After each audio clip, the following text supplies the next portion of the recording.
What's up, everybody out there in YouTube land? Rat2501 here. Alright, time for the second half of Double Feature Friday. This is for the Warhammer bit. Alright, this is something that I really wanted to see. This is the War of the Beast explained by an Australian. This basically covers, basically the War of the Beast and the exploits of Gazgul Maluk Thraka. I think that's how you say his name. Anyway, yeah, the orcs are pretty much my favorite thing in Warhammer. They're just friggin' hilarious. Anyway, let's see. This is, of course, my major kill. So let's see what he's got for us, and go. G'day, guys and gal. It's always a good feeling when someone calls you a beast. Yo, bro, you can bench 3 plates? Fucking beast. My man, you slammed a pair of twins at the same time? Kinda incestual, but you are a beast. Same logic applies to Warhammer. The greatest orc, a pair of twins would be 4 people, to ever exist in over 60 million years. Orcs so powerful that they did just as much, if not more damage to the Imperium than Horus, were aptly called the Beast. As it is October and I am feeling mighty festive, I thought today we would dive into the very strange and hectic lore surrounding the War of the Beast, a time when Kroorks randomly appeared, which was just very unexpected. Today we'll go over the War of the Beast, how the Beast occurred, how much damage he/they did, and why the lore surrounding the random orc apocalypse is so questionable. Let's get into it. The War of the Beast was weird. A Lord of Dornable. As we know, the Emperor was in a bit of a rush to complete the Great Crusade, with the height of the Crusade being the wars against the Orcs on Ullanor. It was more like an Orc genocide than anything though, but for history's sake, let's just call it a war. A lot of people think that the rush to win the Crusade was in preparation for chaos, but a prominent theory is that it was actually to be prepared for the arrival of the Beast, an orc so powerful that his mere existence upgraded the tech levels of orcs galaxy-wide. An orc that could genuinely body a Primarch and make a Ghazghkull look like nothing more than a cum stain on a horse miniskirt. Oh, this isn't about Orcs might seem like a bit of cheeky, harmless fun in the current setting, but if the War of the Beast taught us anything, it's that if you aren't careful, they will bend you over and destroy your rectal cavity. Metaphorically, of course, orcs don't have wieners. Here's how it kicked off. With the Doesn't mean they won't use their axe. Mankind enjoyed a time of peace and quiet. Most of the Xeno races were still fucked from all the shit that had been kicked in. There were no Necrons, Tyranids, or Tau. Chaos had been sodomized hard during the Scouring and now hid within the Eye of Terror, venting out their rage and frustration upon each other. On top of that, the time of the Emperor and the Primarchs was still fresh, hence all that dogmatic religious bullshit was not really yet a thing. The Imperium was peaking. However, all good things must come to an end, and in the Imperium's case, it ended extremely hard. See, there was this race of insectoid Xenos that were fluffing about, and the Imperium was like, fuck those guys, and they attacked the insectoids. While they were battling, the planet they were on started having extreme gravitational anomalies for no apparent reason. Well, the reason soon became apparent as a fucking orc Death Star attack moon began to materialize above the planet, and it jizzed out a massive torrent of powerful orcs who decimated the Imperial and Insectoid forces alike. Every single Imperial fist bar one died that day, the only survivor being 2nd Captain Corland, whilst the Imperial fleets that engaged were also smashed. Where did the attack moons come from? Unclear. How did the orcs gain so much power despite being crushed during the Great Crusade? Unclear. Why haven't they ever gotten this powerful since the War of the Beast? Unclear. What is clear though is how big the Imperium was as more and more attack moons started popping up across the galaxy. World after world fell as a metric shitload of people died. There was so much death that the warp itself began to buckle and drive people insane. Some planets began to worship the Greenskins, hoping to be granted mercy. Instead, all the Greenskins saw was a bunch of wussy gits that needed crumping. Things were not looking good. Since the destruction of the Imperial Fists, all of the successor chapters, the Sons of Dawn, met to decide a course of action. This included the Black Templars, the Crimson Fists, and various others. Corland was like, I am the chapter master of the Imperial Fists, by, virtue of being the only one left. I invoke the Last War Protocol. Yeehaw! The Last War Protocol was a last-ditch plan created by Rogel Dawn in which all Imperial Fist successors would come together and basically reform their legion of old to deal with a very spicy threat. It makes sense that Dawn would do something like this considering how much he hated breaking up his legion into chapters in the first place. While this was going on, the Imperium started playing a lot of politics, like way more than usual, especially since they were faced with annihilation. The Officio Assassinorum were trying to kick people into shape, whilst the Inquisition staged a coup against itself in order to try and take control of the entire Imperium. The High Lord Admiral of the Imperium told the Astra Militarum to suck his nut as he went off to try claim glory for himself, whilst the Mechanicus started infiltrating the Orc War in a very shady way, and they stopped answering their phone calls. There was definitely not much cohesion going on. The Imperium did score some wins here and there. The Blood Angels wiped out an attack moon that threatened Baal, whilst the Imperial Navy took out another one in a costly space battle, but when an attack moon appeared above Terra itself, mankind collectively shat its pants. In a knee-jerk reaction, they basically said that anyone who wanted to fly up and attack the attack moon was more than welcome. Millions of civilians, soldiers, and Adeptus Arbites flew up, and to their credit, they actually punched through the Orc fleet and they landed on the attack moon. Wow. It was almost looking like they could win, until some Orc pressed a button which fucked with the gravity in the moon's surface, instantly crushing the entire Imperial invasion. Oh. What was even more shocking is that an Orc diplomat then came to Terra and spoke in completely fluent Gothic, which is Warhammer's version of English. In polite terms, he told mankind to surrender or die. The Imperium was shocked. This was not a normal Orc. He was large, intelligent, and he didn't have time for their bullshit. The High Lords erupted into chaos and basically started shouting at the Orc and each other. Regardless, the Orc diplomat was wildly unimpressed and decided that mankind was not worthy of the empire that it held. He then departed. As he departed, an Elder Harlequin strike team infiltrated the Imperial Palace with the intention of delivering a message to the God Emperor of mankind. Now, I'm not sure if the Elder are just not socially versed in how humans like to deliver messages, but they basically begun slaughtering their way to the Golden Throne, yelling out, "We come in peace," the entire time. Yeah, needless to say, the Custodians didn't get the message, and furiously massacred the Elder until only one survived, and was captured. A quick note here. The Elder strike team was able to one-shot multiple Custodian guard, which makes like 0 sense. A Custodian should be able to body any Harlequin other than a Solitaire. A lot of people think the author didn't know the difference between a Lucifer Black, who are the less powerful guards of the outer Imperial Palace, and a Custodes, the god-tier warriors that guard the inner Imperial Palace. So my headcanon is that the Harlequins slaughtered their way through the Lucifer Blacks, and then were quickly stopped by the Custodes, who themselves suffered no casualties.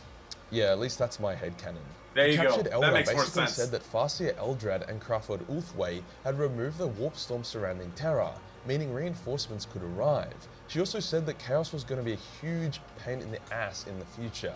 Due to the Eldar's interference, the Sons of Dawns were able to warp jump to Mars, and basically told the Fabricator General to stop being a fucking pussy and lend us a hand. Hence the armies of Mars and the forces of the Last Wall Protocol assaulted the attack moon above Terra.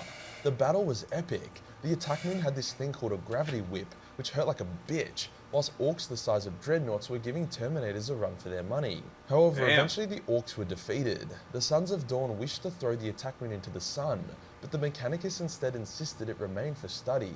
To make matters worse, the Lord Commander of the Imperium told the Last Wall Protocol that they were a bunch of cocksuckers for reforming their legion, and that they didn't have permission to enter Terra.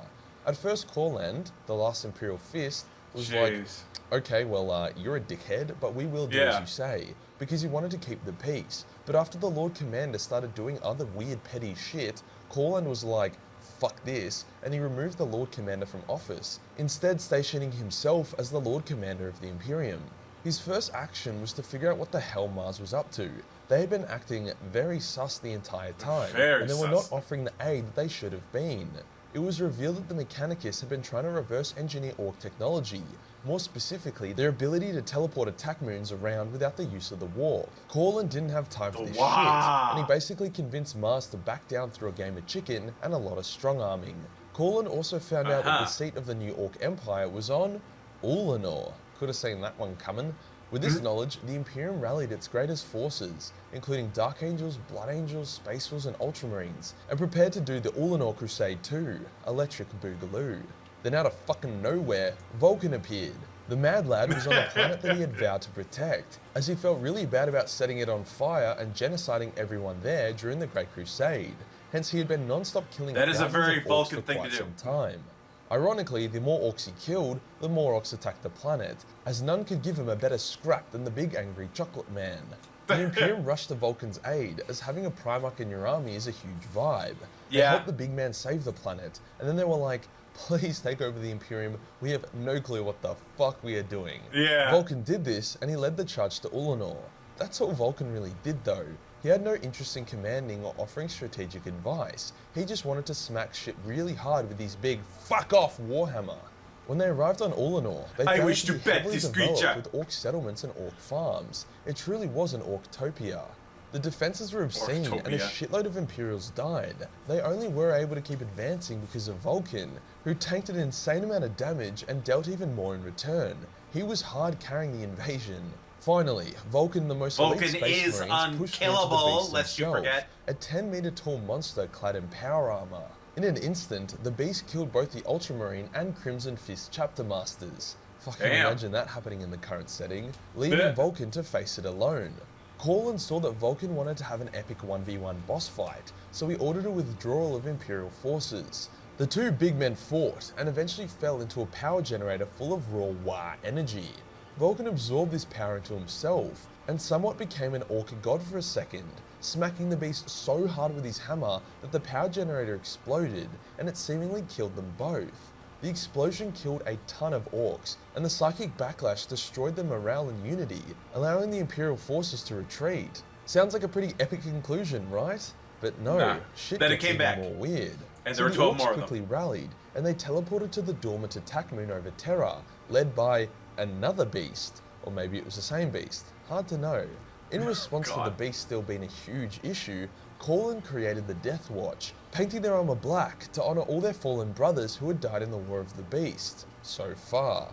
The Death Watch infiltrated the attack moon and planted a reverse-engineered teleportation device that Mars had whipped up in the hope that it would teleport the attack moon away. And it did. Kinda. See, Mars Kinda. aren't very good with orc tech, hence only half the planet was teleported away, leaving the other half to basically explode and shower Oh, holy jeez. terror with a bunch of asteroids, Oh my killing hundreds God. of millions of people.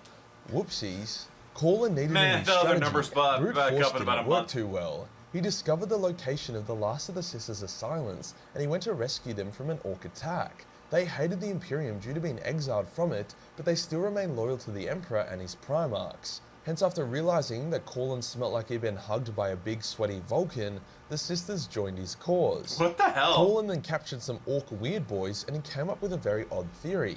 He wanted to use their connection to the Wa to inject the sisters' blankness into it, causing the Wa to shit itself and die. I don't know how he came up with that theory, but after doing a test What? run and seeing it work very well, they decided that this was their go-to secret weapon. If you're What? not confused by that, then don't worry, everyone is. Oh, But okay. here's a good analogy. Then I won't worry Imagine about it. your body is a Wa, and weird boys are needles full of steroids. The more weird boys you have, the more roids you get, the bigger you are. Now imagine that the Sisters of Silence weird blankness was an air bubble in the needle. They would use the weird boys to inject themselves into the Wa and cause the Wa to have a stroke. The second Okay. invasion of Ulanor began. Corlin and his strike team managed to get to the beast, and they held it off long enough for the sisters to do their reverse fuck you Wa trick, which worked a treat. The orcs all had a hectic stroke, allowing Corlin to kill the beast. But then 5 more beasts came out of fucking nowhere and killed Corlin. What the Jeez. fuck? Who wrote this shit? I know. Clearly What the- someone who fucking hated the Imperial Fist, as now their chapter Yeah. is extinct. This was short-lived though, as various successor chapters of Dawn donated Astartes and Geneseed to rebuild the chapter, but yeah, like, modern day Imperial Fists aren't even technically Imperial Fists. The new Imperial Fist chapter prepared for one final attack on Ulanor. They would not fight as men though, they would fight as beasts. Their invasion begun by them redirecting asteroids at Ulanor, which was super effective, before they initiated a ground assault. Yeah, just Once crack again, the it was planet, tough, dude. but yeah, blah blah, orcs go boom boom blah, heroes end up in front of the beast for a hectic showdown. Once again, the sisters do their anti-psycho fuck you thing, which for whatever reason works a lot better this time around, and it causes all the beast heads to pop, crushing the Wa and leading to a random-ass galaxy-wide Imperial victory. In the aftermath, the Random Imperial ass. Fist decided to stop garrisoning their entire force on Terra, hence begun to crusade across the galaxy once again, whilst the rest of the Imperium rebuilds. The War of the Beast was the most overly drawn-out thing ever. Like, surely it should have ended with Vulcan's hectic duel and sacrifice. Why did Ulanor need to get invaded like fucking 2 or 3 times? Why was there like 6 beasts? Even ending with Corlin's death would have been a pretty good time, but no, they had to do it again. It's Yep. not all bad. We got to see the origins of the Death Watch, a lot of Imperial Fist action, the brief return Fist of a action. Primarch, and the Orcs in all their terrifying glory. Like, the beasts may not have even been proper Krorks yet, but they were still as strong as Vulcan. It really puts into Yep. perspective how fucking hectic the war in heaven would have been. How did the beast, Yeah, or that's the true. beasts, actually come to be? Was it explained? Not really. Some people say that the beasts were from the spores of the Orc leader during the First Ullanor Crusade. It would make some sense. If some orcs were given over 1,000 years to fight each other and grow, then maybe they could achieve that kind of power, but yeah, it's still a bit questionable.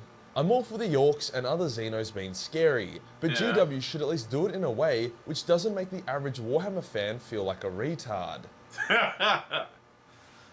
Okay. So that is that. Okay, the War of the Beast. Okay, so I thought the War of the Beast had something to do with Ghazghkull, but apparently it didn't. Just some huge orc called the Beast in power armor. Okay, and then there were 5 more of them.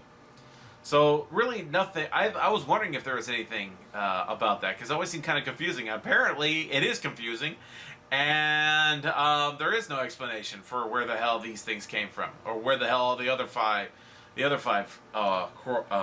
beasts came from. Okay, whatever. Anyway, I hope you guys enjoyed that. Tell me what you think of the orcs and the War of the Beast down in the comments. Don't forget to like this video and subscribe, guys. And of course, click on the link to the original. Get down to Major Kill's channel. Like the original. Sub to him if you like orcs. I don't know. I just think the orcs are hilarious. I'll see you guys next time. Tune in every day for new content. Bye-bye.